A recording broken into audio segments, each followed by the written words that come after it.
I think in retrospect, my sort of connections with Diane sort of have maybe three parts to them. And the oldest ones go back to 1962 in the spring when the U.S. National Championships were held out at the Indiantown Gap Military Reservation outside of Philadelphia. I was a student at Pomona College at the time, a sophomore, I guess, and I flew back to Philadelphia and was picked up and taken to the Cornell's house to see Pat and John Cornell at their home along the Schuylkill. I'd known them for a long time, even then, but I was taken there before we were driven out to Indiantown Gap. At the time, this was spring of '62, so Diane was probably 8 or 9 years old, and I just remember she was a little girl running around the house, a little bit interested certainly in badminton. Her brother Peter was there too, but I can't remember exactly when he was born. Older, I think, and playing himself then, but I don't remember how much. In any case, my first memory of Diane was at the Cornell's house in March of 1962. Then a couple of years later, by then 10 or 11, by 1964, Ray Park and I ran the Junior National Championships at Pomona College in Claremont. It turned out that somehow the place where Junior Nationals were supposed to be held fell through, and they called us. Ray was a junior at Pomona, I was a senior, and they called us if we, on a sort of emergency basis, could run Junior Nationals. So we put it together, and we had about 125 kids coming out and staying in the dorms and playing, and Diane was probably 9 or 10 or 11 maybe at that stage, whenever it was she was born, maybe 10 or 11. And I do believe she was there playing in the under-13s. The next year, in the spring of '65, we held juniors down in Houston, Texas, and there weren't many people there who really knew how to run it, so they flew me down from Boston. Down from Boston when I was in graduate school to help them run Junior Nationals, and Diane was there as well playing. And then by 1970 or 71, and here's where I need Dean to help me remind, Junior Nationals were held at Manhattan Beach in either 70 or 1 or 2. 70. 70. And by then I was living out in Claremont, teaching at Pomona. And again, the Manhattan folks brought me down to help run Junior Nationals that year as well. And of course, by then, Diane was probably just about at the edge of her time, and maybe 16 or 17 or 18 in Junior Nationals. And so I had a chance to see her then. And during all of this time, of course, the Cornells were very active in running badminton there in the Middle Atlantic area.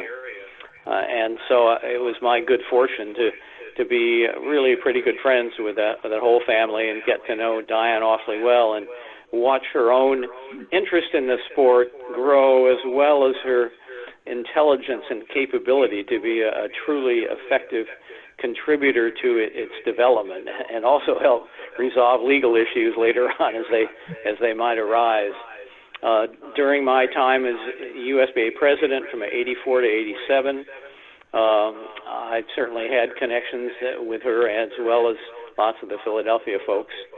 And then on IBF Council from '89 to '99, I would call her and talk with her over and over again about many of the kind of legal issues that may have arisen during my time there.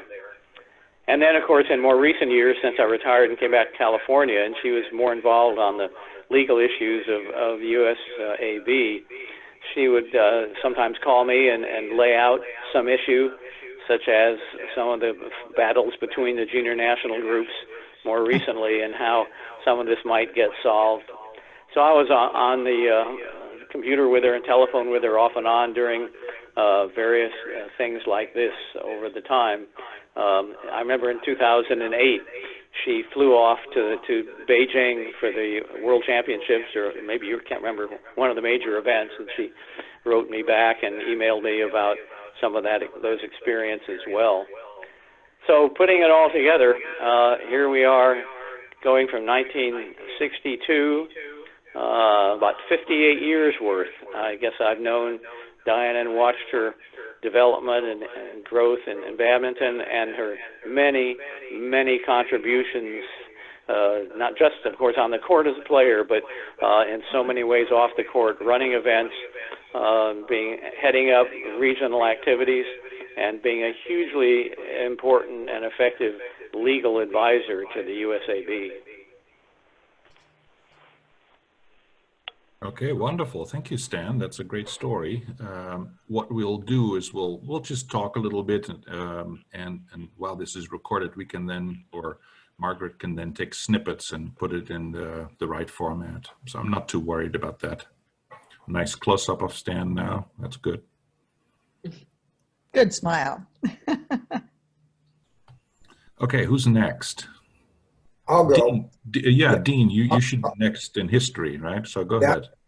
So my recollection, and the good part about it for me is that I had all of my sister's programs from junior nationals, and my sister and Diane were contemporaries. And during the years that Stan is describing, such as Houston in 64, 65, Diane was a pretty strong junior in her age category, all the way up into through the 15s, and she had the same unfortunate distinction as so many had in her group, that she ultimately ran into the Stocktons, who became like the winningest national junior champions and adult champions ever. But Diane did win a doubles, as I recall, I think in the 13s, as Stan alluded to earlier. She managed to get through it. If she didn't win it, she came in second. And she was part of our life because of, again, the relationship my sister played with her once in either junior nationals or in one of the big tournaments out in the club or whatever. But I remember her being a part of that. And for me, Diane was one of the 4 or so presidents that I served under as the Pan American rep for USA Badminton. Diane was great. She was always straightforward, always out in front, super easy to work with, always easy to work with as a family. Her parents, just as Stan had a relationship with her parents for a long time, I had a great relationship, especially with her mother, because her mother was at junior nationals all the time when I was a young player. And I would see Diane, and as I got older, Diane was always involved in badminton as an administrator, involved in badminton running events, and involved in badminton in just helping the sport, like Stan said, as an attorney and as the president, and all the other various areas that she helped the sport of badminton in the United States for so many years.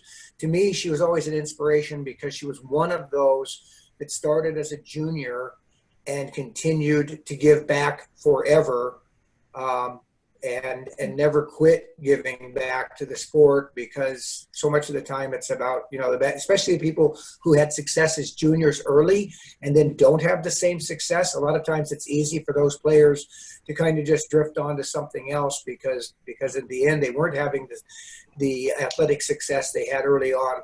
So I was always impressed with that with Diane. And I mentioned also in my paper that the relationship that I've had with the Pops over the years, there's never a visit that I have with the Pop family, even now that Don is deceased, that I have never, ever gone to the house where I'm not asked about how Diane is doing, and, Peter in this case, but specifically how Diane is doing and their care, the daughters and the Pops themselves, Helen, who's left, for Diane Cornell and all that they meant to that family. So Diane's always been just a part of my life since I was a kid.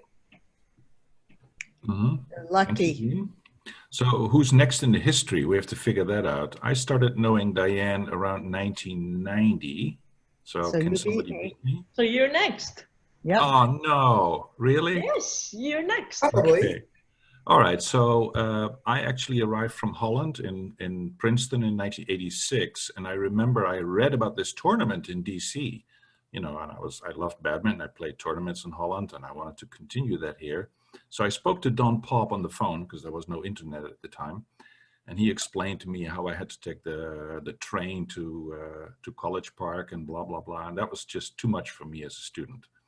So I went for a postdoc, I think, in Illinois, and then came back to College Park. And I was very happy because that was where the DC Open was. And that's where I met Diane and a very enthusiastic team of organizers. And I was so impressed with that when she asked me to help a few years later, I decided to do that because I like putting this thing electronically online and blah, blah, blah.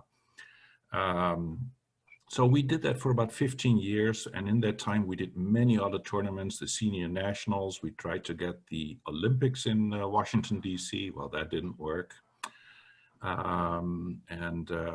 We revived the Mid-Atlantic at one time, I think, because it was going a little bit quiet in that area. And she was very historically connected to Philadelphia. I remember we did some work there.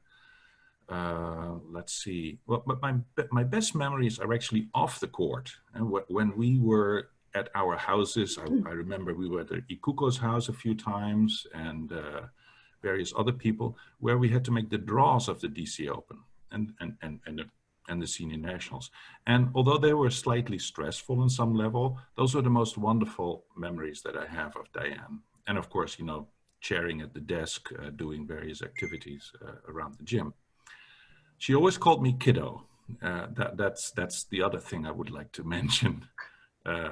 She will always be in my memory, and you know, I have really, really great memories and a lot of photos actually. So I hope some of those photos will make it into Margaret's memory as well. So that's my story. And who would like to be next? Who is the next person? So I met her in 1990-ish. Who's next? I don't know whether it'd be Ikuko or me. Probably we me. moved to DC area in 2004. Okay, so I beat you. Because I ran into Diane in the mid-90s. I didn't get started in badminton until 95, I think it was, or something like that. And went on to encounter her at the DC Open somewhere in the 90s. I was going back through all of the USAB newsletters and monthly magazines that we used to get, or quarterly magazines we used to get, to try to piece together sort of historically. I was really looking for what her tenure was, what the actual years were for her presidency, which I figured out to be where I wrote it in there.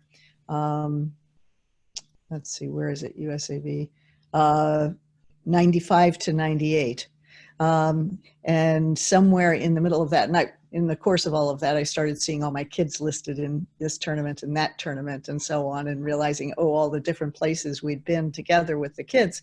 And in the midst of it all was DC Open multiple times. And that's where I first ran into Diane. And I don't remember exactly which year it was in those 90s times of years, but she was such a remarkable, organizer at the desk, and her chipper attitude of, sort of making everything work and stepping up to, okay, what do we need to have done now, and helping other people to get it going was always so impressive. That in the course of, all of that, with seeing her there and the other experiences I had later, I learned so much from her in various capacities. I was lucky enough then in 2002, when the senior nationals was held in DC, that I ended up getting to partner with her in one or another of the age categories. She's a little younger than I am, but not a whole lot. And we didn't do very well, not because of her. I learned a lot from her, let's put it that way at that point. But it was fun, and she was terrific in so many ways. The way she had of relating to people and, sort of carrying you along and supporting you, sharing her knowledge and ability to do things in a way that never seemed like she was better than you, really, she's just trying to make it all work and share and make it all happen.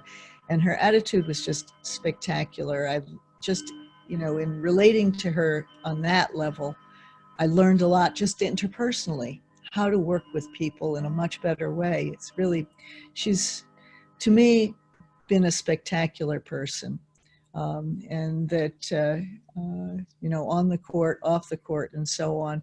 And then as we worked together in the region, through the organization and so on, that she was always there. She understood, you know, how to get things to go together, make people, you know, cooperate with each other and communicate well and that sort of thing. You know, she was president for a couple of years, and then I took over as president for a lot of years, but for most of them, actually, she ran the meetings because I was terrible at it. But that was okay, because, I mean, we had a really nice partnership, I thought. And in it, again, I learned a lot.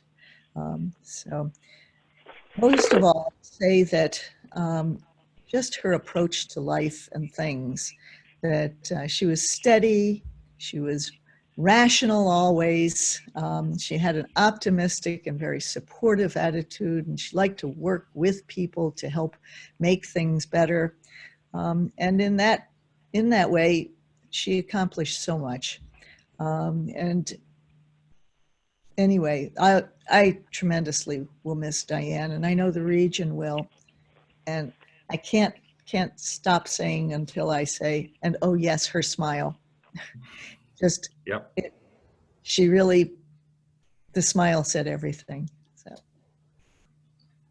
All right, thank you, Beth. Then let's jump in for a minute and add one thing that before I forget, because a couple of things Beth said reminded me of it. Oh. Go ahead, Stan. Oh yeah, you can hear me now, I guess, even though my video vanished. Our son Chris was in law school up in New England from 2001 to 2004, and he played the DC Open most of the time he was up there. And we, in fact, have some pictures of him from that tournament. And at the time, of course, he was in law school, and Diane was a lawyer, and so he'd often come down to the tournament and I think enjoy very much the chance to talk to her just about a legal career at the same time he was competing in the DC Open during those 3 years. Yeah. She was good for sharing. Mm-hmm. Yep.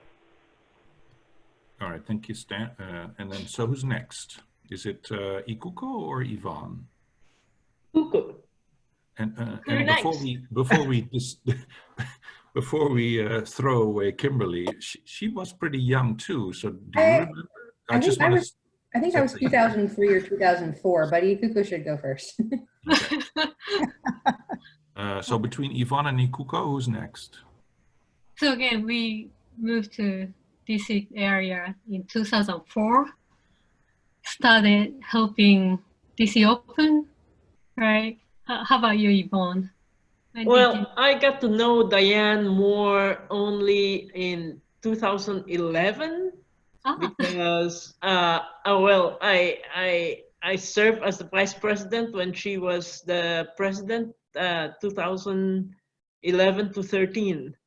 Mm. So that's how I got to know her more, but didn't have much interaction with her prior to that. Okay. So yeah, so we started helping DC Open, like Peter and Diane, until we left DC area 2012. So, and when we started helping DC Open, it was it was a local, right, tournament, and I actually played with her the first 2004. We won B women doubles, but yeah, and but after several years, we made it to national ranking tournament, right? So then, you know, we couldn't play because we are officials and stuff like that. But yeah, like Peter said, you know, we got together at Diane's place and made, you know, the draws or the schedule. That was, again, it was quite difficult. Like, you know, the number of participants increased like year after year, and I don't know how many people we actually hosted when we had like. Well, our record was people. around just 400, but then that year we Yeah, also that lost a was a few, lot. so basically in the upper 300s. Right. That was a lot, and It was big. Yeah. yeah. Then to remember, when I started meeting them, there were years where we will have less than 100. Wow. You wanna say something? You should talk about. Okay. So and then, so we moved to Tulsa in 2012, and then I was working at this research institute, but around 2015, I decided to go back to medical, or go back to school, go to medical school, and then she helped me. She supported me a lot and wrote me a very nice recommendation letter, and I got in last September. So now I'm at the OSU, Oklahoma State University Law School, and I actually have several sentences or message to Diane. Is it a good time to read that, or should I wait? Is that okay to read No, that? go do it now. Yeah. Okay, so let me grab this here so that I will do it. Okay, so Diane, I will always have pride in your shared challenges and accomplishments of playing badminton and running DC Open together. I will also be forever thankful for your support in my application to med school. I remain in shock at the suddenness of your passing, because you never mentioned your condition in or email back and forth during my application process. I'll always remember you as the vibrant, caring woman that I knew. Okay. Okay, thank you. Kuko? Do you want to say anything, James? No, subset. All right, so who was next now? Yeah, I'll go I think next. Kimberly, right? Oh, Kimberly, yeah. Probably. Yeah. So I guess I'll keep it short. I can't really recall exactly when I first met her. It was probably around 2003 when I began to play more tournaments. I was maybe 14 or so at the time. But in my head, she's just always been this omnipresent person, because she was running everything and doing everything, and such an integral member of the badminton community in this area. But one thing I particularly remember was when I joined the Northeast Regional Board. I was 16 years old, and I had this idea that, oh, well, regional umpires should be allowed to be younger. And she didn't laugh me, out of the building or anything. She, invited me to go to the regional meeting, and she listened to what I had to say and took everything very seriously. And I really appreciated that she would consider my opinion, despite my age and lack of experience. And I remember her in particular as being a very calm and collected leader. When she would run our conference calls in particular, they had a tendency to go off the rails, because there are lots of different issues to discuss and lots of opinions and passions. But she was always very tactful and deft at righting the ship. And one of her key phrases I remember was, well, let's take this conversation offline. Yes. And that was her way of saying, we've talked about this enough, let's move on, but still recognizing that the people involved in that particular topic did care about it and wanted to continue that later. And she really did have the follow through in emailing those people and getting that conversation continued. And then so I appreciated that a lot. And I learned a lot about leadership from that. And so that's a phrase that I will always have in my mind, is let's take this conversation offline. And yeah, but I will definitely miss her, because she was a force without needing to be Forceful. Yeah, exactly, without needing to be forceful. Right. Yeah, I'd like to add on a little bit on that. Again, your learning and experiences with her so much reflected a lot of what I had as well. And that in the follow-up, as you said. I don't know if you all remember a year ago or so. I don't remember exactly what the date of the meeting was. It may have been like March last year. We were flailing about with, people's responsibilities in different categories and committees and that sort of thing. And we finally, somebody settled on, and perhaps she probably suggested it, is that what we really all should do as committee chairs and or whatever positions we hold, we should sit down and actually kind of describe what our responsibilities we think should be, and where we might want to go with them in the course of the next year or so. And sounded like a great idea. And of course, none of us did. But about a month later, I got from her an email, which I still have and have not acted upon, but is a layout of each position with a where to kind of go from here thing about it that she did. And hopefully we'll bring it out again and start to work on it some more. But it's exactly that she was thorough and careful and thoughtful and just a real value to everybody. Okay. And Yvonne? Yeah, I just want to say almost exactly the same thing as Beth and Kimberly. I got to know her better when Beth drew me to NEBA and asked me to be vice president, and so I interacted more with Diane there, and she is very good in drawing people into the organization and giving ideas of what they could accomplish. So I thought as a vice president, I didn't have much to do, but next thing I knew, I was supposed to handle all the scheduling. and she was very good in pushing and without one realizing, hey, I can do that. So she gets the whole organization going in various aspects. And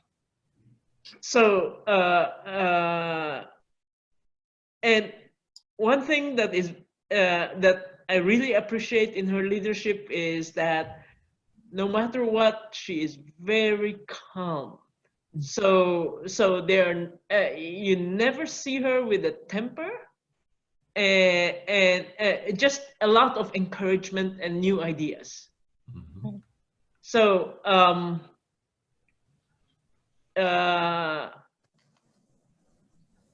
what I want to mention is in the year 2018, and I believe she was already sick then. And she continued to be really, really active, and showed that she cared. The Northeast was very much against so many junior positions that people in San Francisco were taking. We were very much disturbed by it, and on her own, she came out to try to mediate it. And when the CEO came to the Boston Open, she decided to come to help mediate that. And she attended the NEBA annual meeting. And I also remember clearly when she suddenly appeared in one of the collegiate tournaments, and that was at the University of Maryland. And she was there watching and appreciating everything, encouraging us. She was there for a few hours. And so altogether, I would say she really is very passionate about badminton and is happy to see it move on. Um, NEBA as an organization has become very much stronger in large part because of her. Yes. And so she will truly be missed. Okay, thank you, Yvonne. And then last but not least, Sammy is our current president of the Northeast region. And I hope he's also the youngest one that has known her. So he's not for that reason the last. Well, I'm not that young, but I think I met her first when I first came back to badminton, maybe 15 years ago or so, about 2005, 6, around there. I think that's when I first met you, Peter, as well. So that was the first time I saw her. What I remember is, you know, she was more involved in organizing badminton. I wasn't, you know, that much interested in, you know, the organizational part. I just was happy playing badminton. But over the years, I started to get into, you know, more helping badminton, officiating, and the, you know, organizational part of it. So what I actually, you know, remember Diane to be is, you know, a very good leader. She, as a lawyer, and I'm not a lawyer, but I'm a CPA as a similar profession. Leadership is really something that I still would like to learn.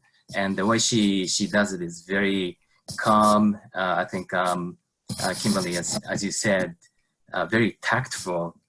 Something that, you know, everybody should learn. She was very, very good at it. She encouraged you, or she pushed you to do things without you knowing it. And, you know, all of a sudden, you know, you're in a big piece of, you know, something. And she just encouraged you all the way. So last time I saw her was about a year ago. There was a DC Open last year.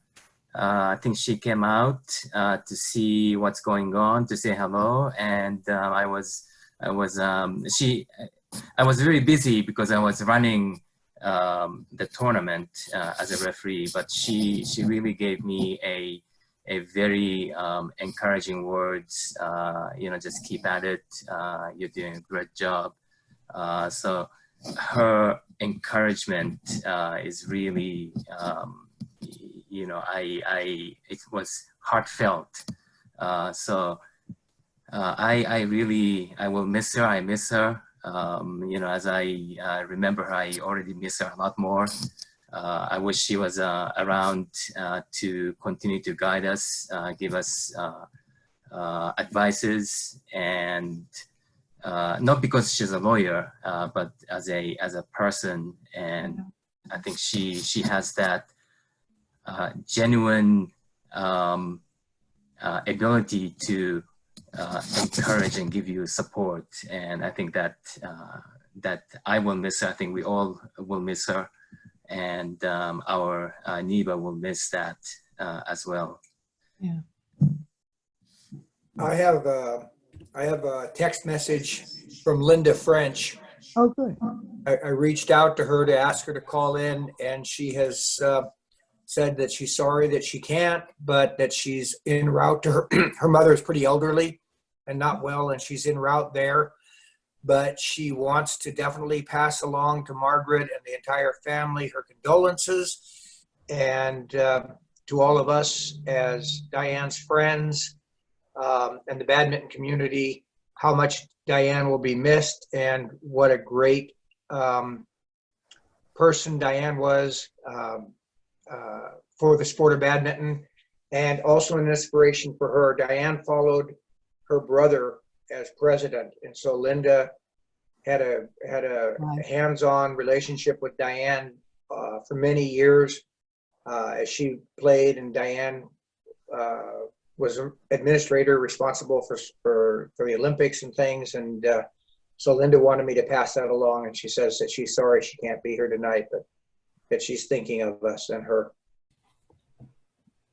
Okay, thank you, Dean. And Sammy, when you mentioned that DC Open, there is a nice picture of you and Diane at the link that I put in the chat, which also happens to be the last picture that I have taken of Diane. I had spoken to her on the phone a few times after, but that is the last picture that I have of her. So you can find it in the album that I linked. Yeah, thank you. I also have a message being carried in from Amy Nui, who also could not attend the meeting tonight, but she said she would like to send her condolences to Diane's family. She would like very much to thank Diane for being such a big part of the badminton community. Amy says, she taught me from a very young age the ways of organizing and running the front desk during multiple DC Open tournaments.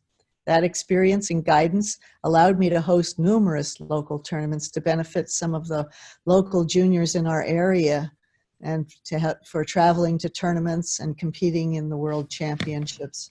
For that, I will always be thankful. Mm-hmm. So. Okay, well, this movie will be quite a challenge for Margaret. Maybe we need to help her a little bit because she wanted 8 minutes. I think we've been online probably for an hour. Right. So one way to solve that is to try and summarize in 30 seconds something like a soundbite. If each of us gives one little soundbite that takes absolutely no more than 30 seconds, maybe we can help ourselves in doing that. I'll give her the whole movie, of course, but yes. I'm wondering if we could help her a little bit by now doing a final summary, each of us 30 seconds. What do you think?